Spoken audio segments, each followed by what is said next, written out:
आइए बच्चों, आज अपन बहुपद के बारे में चर्चा करेंगे, जो कि कक्षा 10वीं का अध्याय नंबर 2 है, बहुपद। बहुपद हम पिछली कक्षा 9th क्लास में ही पढ़ चुके हैं। बहुपद के बारे में है हम बहुत सारी जानकारी आपको पिछली कक्षाओं में पढ़ा चुके हैं, जैसा कि आप 9th क्लास में पढ़ चुके हैं। बहुपद की परिभाषा, बहुपद के प्रकार, बहुपद क्या होता है, बहुपद की घात कैसे ज्ञात करते हैं। चलिए एक बार अपन फिर से पिछली कक्षा 9th की ओर चलते हैं। बहुपद की परिभाषा की अगर हम बात करें तो बहुपद की परिभाषा हमने कक्षा 9th में पढ़ी थी कि ऐसा बीज व्यंजक जिसमें चर के घातांक क्या हों, धनात्मक पूर्णांक हों। ऐसा बीज व्यंजक जिसमें चर के घातांक धनात्मक हों या धनात्मक पूर्णांक हों, उसे हम क्या कहते हैं, बहुपद कहते हैं। बहुपद में जो चर का घातांक होता है वो कभी भी हमारा ऋणात्मक नहीं होना चाहिए, हमेशा पॉजिटिव नंबर होना चाहिए, मतलब पूर्णांक हमारा धनात्मक होना चाहिए। उसके अलावा बटे वाले में कोई भी संख्या नहीं होनी चाहिए, बटे वाली संख्या नहीं होनी चाहिए। उसके अलावा चलिए अगर हम एक बहुपद के उदाहरण की बात करें तो हम लिखते हैं यहाँ पर 3x के ऊपर 4 की घात प्लस 5x के ऊपर 3 की घात प्लस 2x के ऊपर 2 की घात प्लस 6। तो यहाँ हम देखते हैं कि x के ऊपर 4 की घात, फिर x के ऊपर 3 की घात, x के ऊपर 2 की घात। यहाँ हम जो भी घातांक देखते हैं ये सभी घातांक हमारे क्या हैं, धनात्मक हैं। इसलिए इसके लिए हम क्या कह सकते हैं, बहुपद कह सकते हैं। और इस बहुपद का जो लास्ट में जो लिखा हुआ है ये 6, ये हमारा अचर कहलाता है।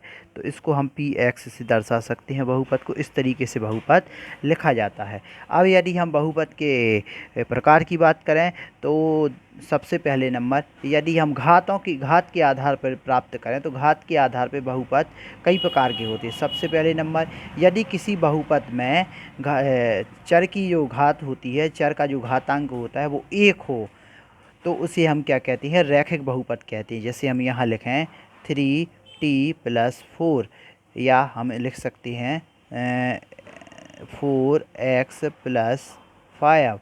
इस तरीके के का जो बहुपद होगा उस बहुपद को हम क्या कहेंगे, रैखिक बहुपद। जब हम द्विघाती बहुपद की बात करें तो द्विघाती का मतलब द्विघाती का अर्थ हमें पता होता है। द्विघात मतलब 2 की घात वाला।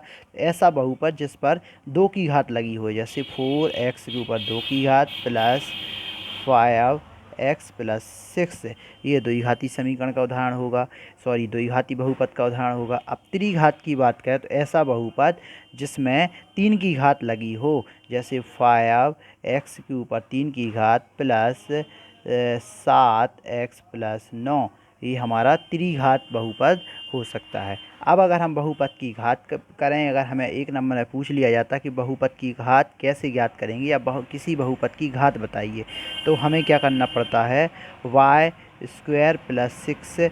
इसकी यदि हमसे बहुपद की घात पूछी गई तो हमें उच्चतम घात देखनी पड़ती है। इसमें उच्चतम घात क्या है, 2 है, तो हम बोलेंगे बहुपद की घात क्या है, 2। इसी तरीके से हमने लिखा 3t के ऊपर 5 की घात प्लस 3t के ऊपर 2 की घात।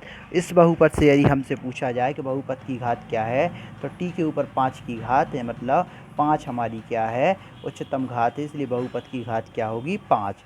और इसी तरीके से हम देखते हैं कि यदि इस वाले बहुपद की घात हमसे पूछी जाती है तो हमारी बहुपद की घात होगी 4। यदि हम बहुपद के शून्यक की बात करें, यदि हमें कोई बहुपद दिया गया है और हमसे पूछा गया है कि इस बहुपद के शून्यक क्या होंगे, जैसे हमसे पूछ लिया जाए कि रैखिक समीकरण जो है, इस रैखिक समीकरण के हमारे कितने शून्यक होंगे, तो हमें क्या पता चला, रैखिक समीकरण रैखिक बहुपद क्या कहलाता है। रैखिक बहुपद वो बहुपद कहलाता है जिसमें चर का घातांक 1 हो। यहाँ चर का घातांक 1 है, इसका जो अगर हम शून्यक ज्ञात करेंगे तो शून्यक भी कितना प्राप्त होगा, हमें 1 प्राप्त होगा। अब द्विघाती बहुपद का शून्यक की बात करें तो द्विघाती बहुपद में जो x² का जो गुणांक है, मतलब x² है जो गुणांक नहीं कहेंगे, x² मतलब x का जो घातांक है वो 2 है, मतलब घातांक के ऊपर 2 की घात है, इसलिए इसका शून्य कितना होगा, 2 होगा।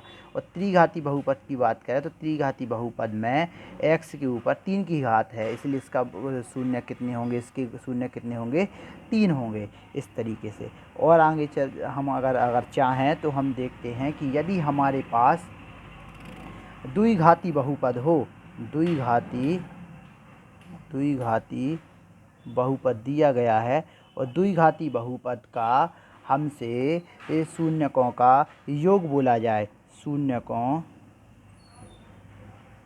का योग बोला जाता है, तो हमारा सूत्र होता है शून्यकों का योगफल अल्फ़ा प्लस बीटा बराबर माइनस बी बटे ए। और हमसे यदि शून्यकों का गुणनफल पूछा जाता है, शून्यकों का गुणनफल बोला जाता है, तो होता है अल्फ़ा इंटू बीटा बराबर सी बटे ए। ये हमारा शून्यकों का योगफल है और ये हमारा शून्यकों का गुणनफल है। किसका है ये? द्विघाती बहुपद का शून्यकों का योग और शून्यकों का गुणनफल है। यदि हमसे द्विघाती समीकरण बनाने के लिए बोला जाता है, तो हम द्विघाती समीकरणों का सूत्र लिखेंगे। द्विघाती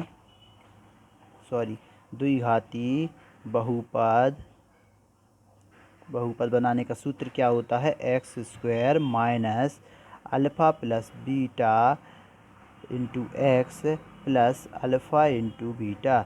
ये हमारा क्या है? ये हमारा द्विघाती बहुपद बनाने का सूत्र है।